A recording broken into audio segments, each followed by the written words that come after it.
Magandang araw sa inyo! Ako si Ana Panahon at ito ang Ulat Panahon.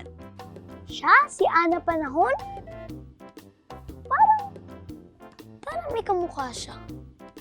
Makikita natin sa ating mapa ang uri ng panahon sa iba't ibang lugar sa Pilipinas. Magiging maulap sa Maynila, maaraw sa Valenzuela, maulan sa Bulacan at babaha sa Navotas at Malabon. Ano yung mapa? Ang mapa ay maliit na simbolo ng isang lugar. Halimbawa, ito ang mapa ng Metro Manila. Para saan naman yan?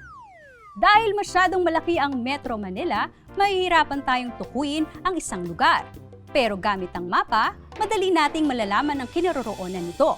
Halimbawa, nasaan ka ngayon? Sa Quezon City po.